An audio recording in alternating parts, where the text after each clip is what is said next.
সুপ্রভাত বন্ধুরা। বিশেষ কিছু অমাবস্যা তিথি অধিক তাৎপর্যপূর্ণ হয়ে থাকে, যেমন ফলহারিণী অমাবস্যা। জ্যৈষ্ঠ মাসের অমাবস্যা তিথিটি ফলহারিণী অমাবস্যা নামে পরিচিত।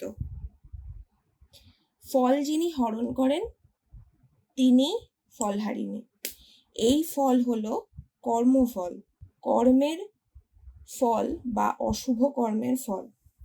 জীব মাত্রই কর্মফলের অধীন, তাই মা এই অমাবস্যা তিথিতে ফলহারিণী রূপে আমাদের কাছ থেকে পুজো নেন এবং আমাদের কর্মের অশুভ ফলটি নিয়ে শুভ ফল আমাদের প্রদান করেন। কথিত আছে এই ফলহারিণী অমাবস্যার দিনই রামকৃষ্ণ পরমহংসদেব সারদা দেবীকে ষোড়শী রূপে পুজো করেছিলেন। তাই রামকৃষ্ণ মঠ ও আশ্রমে এই ফলহারিণী কালী পুজো ষোড়শী পুজো নামে পরিচিত। এই ফলহারিণী অমাবস্যা তিথি এই বছর লাগছে 2024 সালে এবং বাংলার 1431 সালে লাগছে 5ই জুন সন্ধে 7:15 আর স্থায়ী হবে 6 জুন বৃহস্পতিবার বিকেল 5:53 পর্যন্ত। তাহলে আজকে পুজো শুরু করা যাক। আমি প্রথমেই মাকে এখানে আগে একটু মুছিয়ে নেবো। যেহেতু এটা আমার চিত্রপট, তাই আমি মার অভিষেক করাতে পারবো না, স্নানাভিষেক।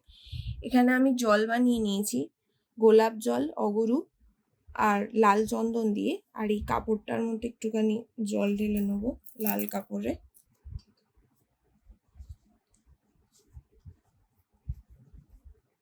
নিয়ে আগে চিত্রপটটা মুছিয়ে নেবো।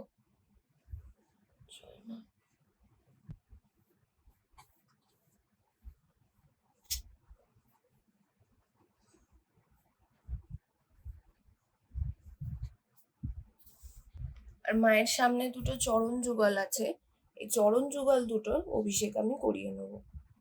এখানে স্নান পাত্রে বসিয়ে নেব। এখানে আমি প্রথমে ওম লিখে নিয়েছি স্নান পাত্রে। এর মধ্যে একটা বেলপাতা আর একটা দূর্বা দিয়ে নেব। তার মধ্যে চরণ যুগল দুটো বসাবো।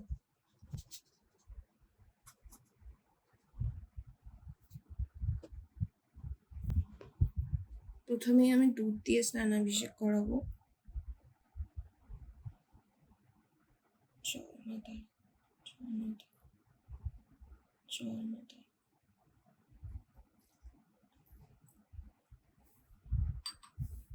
আর এখানে তারপরে সুগন্ধি জলটা দিয়ে স্নানাভিষেক করাবো। জয় মাতারা, জয় মাতারা, জয় মাতারা। চরণ যুগল দুটোকে এবার আমি বসিয়ে নেব। এখানে আমি আগে একটা বেলপাতা আর একটা দূর্বা দিয়ে নেব।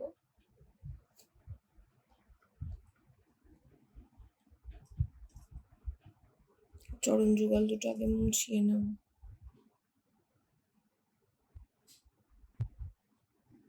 এখানে বসাবো।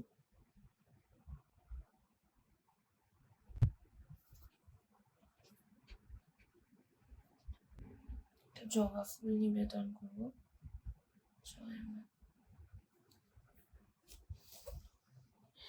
এবারে মাকে একটু শৃঙ্গার করিয়ে নেব। প্রথমে একটা চেলি কাপড় দিয়ে সুন্দর করে সাজিয়ে নেব।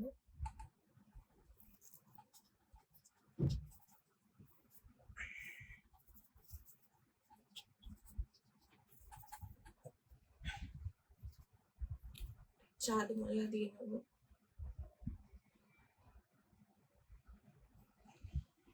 মায়ের ডান দিকে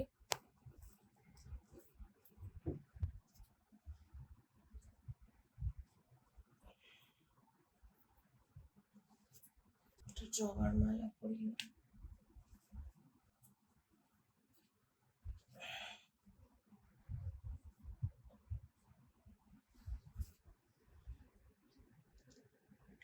মায়ের উদ্দেশ্যে এখানে আমি একটা তিল তেলের প্রদীপ জ্বালিয়ে নিচ্ছি আর একটা ধূপ জ্বালিয়ে নেব।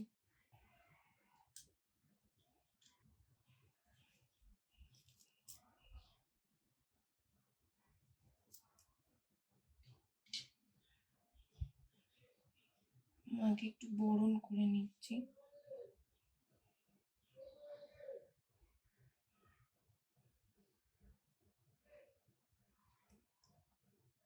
ধূপ দিয়ে একটু বরণ করে নিলাম।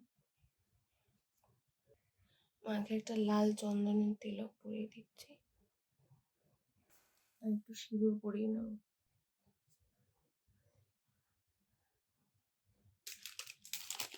মায়ের উদ্দেশ্যে শাখা, পলা, নোয়া এখানে দিয়ে দেবো, সিঁদুর আর আলতা দিয়ে। একটা ফুল দিয়ে দিচ্ছি।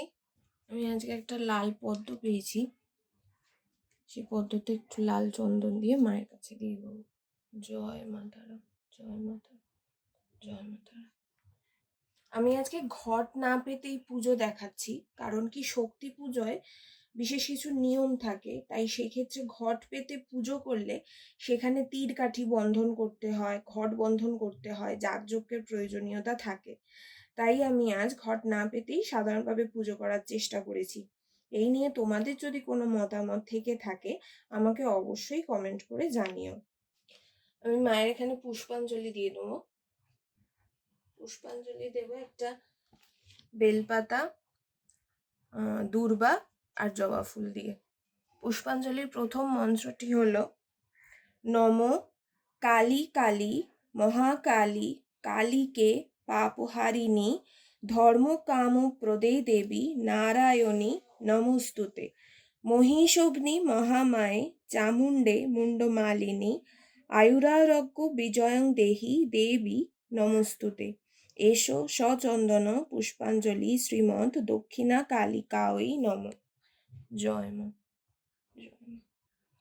দ্বিতীয়বারের পুষ্পাঞ্জলি মন্ত্রটি হলো নম সর্বমঙ্গল মঙ্গলে শিবে সর্বার্থ সাধিকে শরণ্যে ত্র্যম্বকে গৌরী নারায়ণী নমস্তুতে উমে ব্রহ্মাণী কৌমারী বিশ্বরূপে প্রসীদমে ভগবতী ভয়োচ্ছেদে কাত্যায়নী চ কামদে কালকৃত কৌশিকী তং হি কাত্যায়নী নমস্তুতে এসো সচন্দন পুষ্পাঞ্জলি শ্রীমৎ দক্ষিণা কালিকায় নম। জয় মাতা, জয় মাতা। তৃতীয়বারের মন্ত্রটি হলো নম প্রচণ্ডে পুত্রদে নিত্যং সুকৃতে সুরনায়িকে কুলদত্ত করে চোগ্রে জয়ং দেহি নমস্তুতে সৃষ্টিস্থিতি বিনাশানাং শক্তিভূতে সনাতনী গুণশ্রয় গুণময় নারায়ণী নমস্তুতে এসো সচন্দন পুষ্পাঞ্জলি শ্রীমৎ দক্ষিণা কালিকায় নম। জয় মা তারা, জয় মা তারা। বলে রাখি, মা তারার পুজো করার আগে কিন্তু অবশ্যই প্রথম পূজ্য দেব গণেশ এবং মহাদেবের পুজো করে নিতে হবে। আমি আগে করে নিয়েছি, সেই পুজো আর তোমাদের সাথে শেয়ার করলাম না, তাহলে ভিডিওটি অনেকটি বড় হয়ে যাবে। আচ্ছা, প্রণাম মন্ত্রটি হলো নম কালী কালী মহাকালী কালীকে পাপহারিণী ধর্মার্থ মোক্ষদে দেবী নারায়ণী নমস্তুতে। জয় মাতা, জয় মাতা, জয় মাতা। এবারে মাকে আমি ভোগ নিবেদন করে দেবো। বলে রাখি, শক্তি পূজায় ভোগ নিবেদন করার কথা আমি বলবো না রান্না করে, কারণ কি একমাত্র যারা দীক্ষিত তারাই পারেন ভোগ নিবেদন করতে রান্না করে। তাই আমি আজকে ভোগ হিসাবে মাকে মিষ্টান্ন আর ফল নিবেদন করছি। এখানে কটা নীলকণ্ঠ ফুল আছে, তার আমার নীলকণ্ঠ ফুল খুব প্রিয় মাকে, তাই কটা নীলকণ্ঠ ফুলও দিয়ে দিচ্ছি।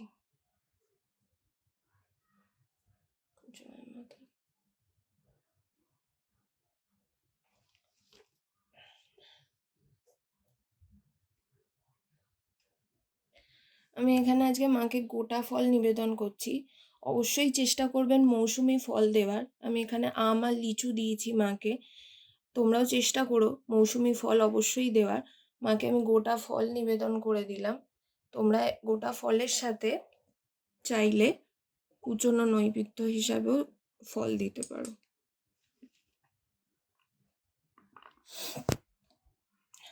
আর এখানে মিষ্টি দিয়ে দিচ্ছি।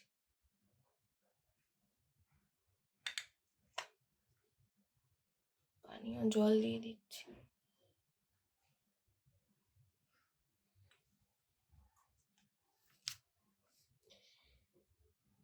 এবারে এই ফলহারিণী কালী পুজোয় ফল নিবেদনের একটা ব্যাপার থাকে।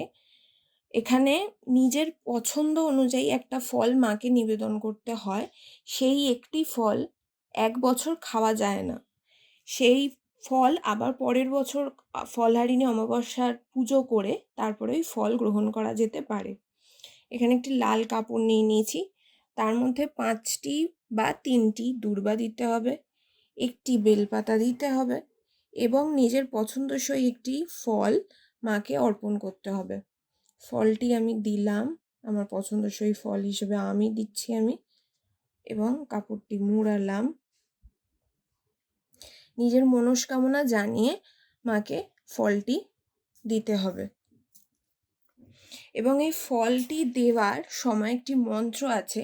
মন্ত্রটি হলো ওং বিষ্ণু তৎসদস্য জ্যৈষ্ঠ মাসে কৃষ্ণপক্ষে অমাবস্যা তিথৈ নিজ গোত্র নিজ নাম বলে চতুর্বর্গ ফলপ্রাপ্তি মনস্কামনা কামনায় আম্রফল দান করিষ্যামি ওং ক্লিং কালিকাই নমঃ বলে নিজের মনস্কামনা জানিয়ে মার কাছে ফলটি নিবেদন করে দেবেন। এবারে আমি মায়ের আরতি করে নেব।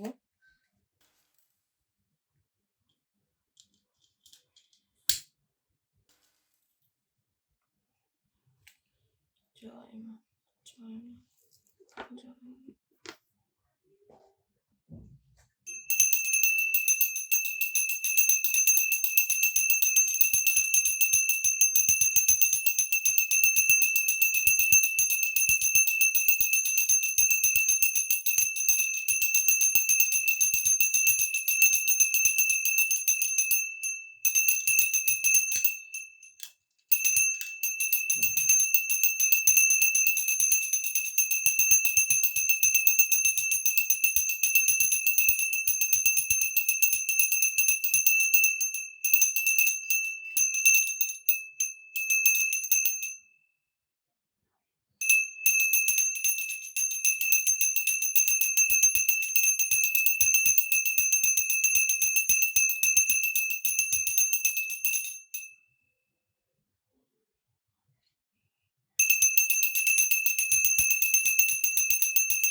এই ছিল বাড়িতে কিভাবে সহজ সরলভাবে ফলহারিণী কালী পুজোর দিন মায়ের পুজো করে নিতে পারবে এবং তার চরণ সেবা করে নিতে পারবে, তার পূজাবিধি। কেমন লাগলো আজকের ভিডিও সেটি আমায় অবশ্যই জানিও।